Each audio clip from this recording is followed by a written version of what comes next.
It all started the night Daniel confronted his wife, Emily. He had discovered a string of late-night messages that left no doubt in his mind. She had been unfaithful. The betrayal cut deep, but what made it worse was that she tried to brush it off as a mistake and begged him to move past it. Daniel, however, wasn't the same man he was before the truth came out. Something inside him had shifted, hardened, and he knew that forgiveness didn't mean returning to how things once were. He looked Emily straight in the eyes and said the words that stunned her, "Never again. You've broken something that can't be fixed. No more intimacy, no more trust." She froze, her mouth slightly open, not expecting such finality in his tone. She had imagined yelling, tears, maybe even threats of divorce, but his calm, firm words shook her more than anything else. From that night onward, Daniel became distant. He still lived under the same roof, still spoke to her about bills and daily routines, but the warmth was gone. The playful touches, the soft kisses before bed, the inside jokes, they all vanished. He carried himself like a man who was done giving pieces of his heart away.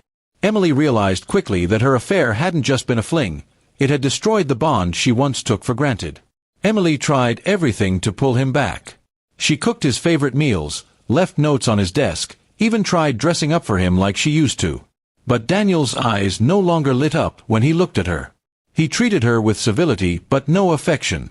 It was as though a thick wall had been built between them, one she could see but never climb. At night, when she reached for him, he pulled away. His words haunted her, "No more intimacy." For Daniel, intimacy wasn't just physical, it was trust, closeness, vulnerability. She had traded all of that for a fleeting thrill with another man, and now she was learning the true cost. Their friends noticed the change too. At gatherings, Daniel no longer held Emily's hand or placed an arm around her. When people asked if everything was okay, Emily smiled weakly and said they were fine, but inside, she was falling apart. Daniel didn't bother explaining. To him, the marriage was a shell now, something he maintained only for appearances and obligations. One evening, Emily broke down in front of him.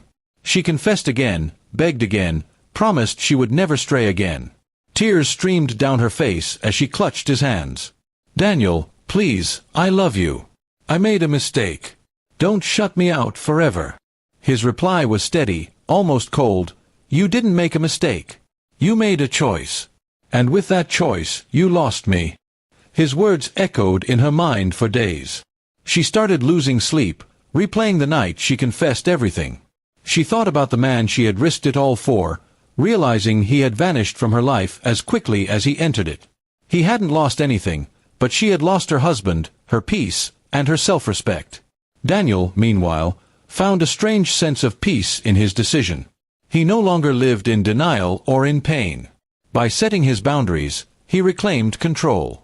He knew he might never love Emily again, at least not the way he once did, but he wasn't going to let her betrayal dictate his future happiness. The house grew colder with time. Meals together became silent, and laughter was a distant memory. Emily started realizing that what she had done could not be undone, and that apologies couldn't sew up the deep wound she had caused. She thought marriage was resilient enough to survive, but Daniel's ultimatum had shown her that some lines, once crossed, erased everything. Months passed, and friends asked why Daniel and Emily were still together if things were so broken. Daniel's answer was always the same: "We're not together the way you think.